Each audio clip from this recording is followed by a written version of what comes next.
Halo teman-teman, kembali lagi bersama saya Yohana Laksita Sandra Amaya dengan NIM 20G40018 dari Program Studi Akuntansi dan Sistem Informasi Fakultas Ekonomi dan Bisnis Unika Sugio Pranoto Semarang.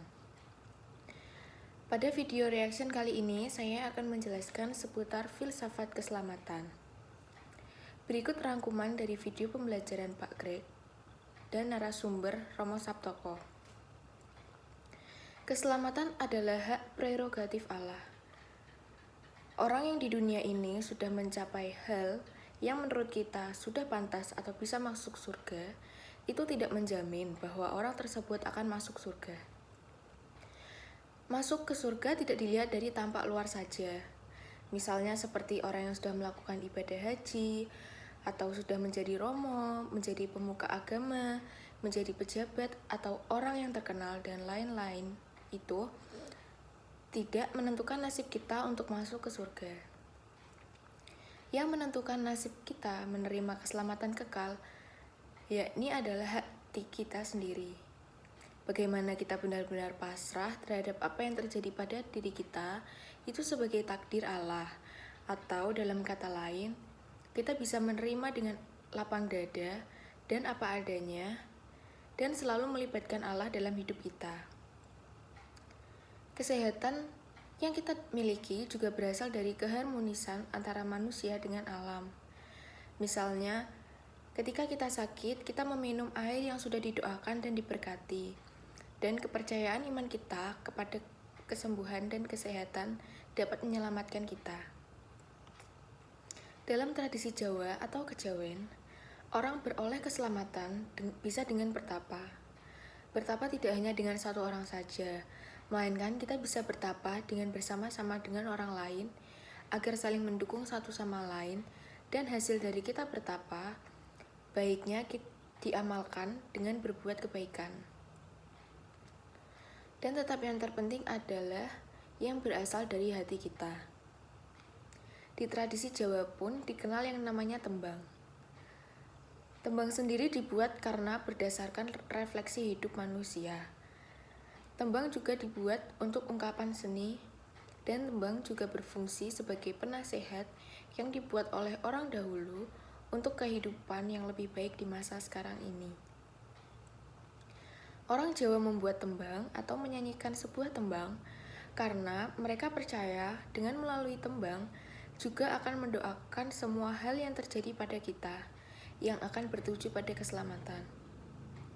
Lalu, inti dari makna keselamatan pada video pembelajaran ini adalah mendekatkan diri pada Allah, menghindari diri dari perbuatan jahat, dan memperbanyak mengamalkan perbuatan baik. Dan yang pastinya jangan menyerah dan tetap percaya kepada Allah. Sekarang saya akan menjawab beberapa pertanyaan berikut dengan memberikan referensi tokoh filsuf tertentu. Pertanyaan pertama, menurut Anda apa yang benar untuk dilakukan manusia agar tercapai keselamatan universal?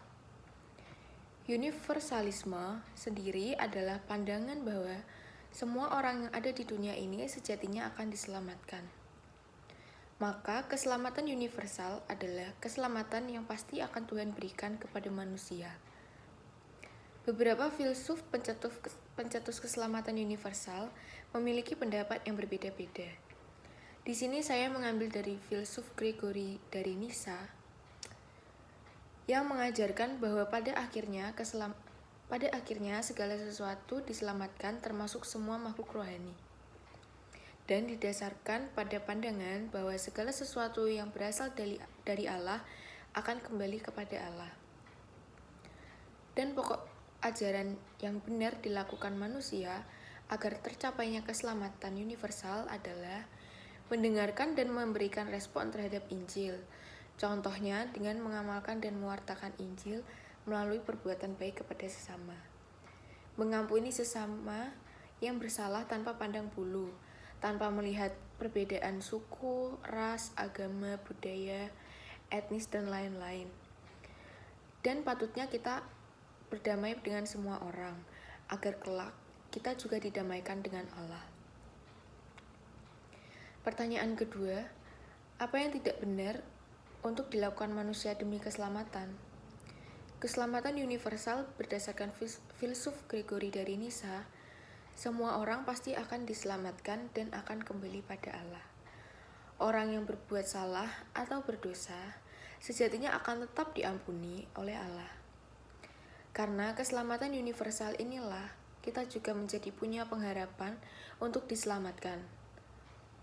Maka kita sebagai manusia hendaknya sadar diri untuk tidak melakukan perbuatan jahat atau berbuat dosa di hadapan Allah.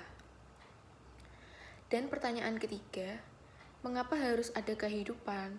Mengapa harus ada keselamatan?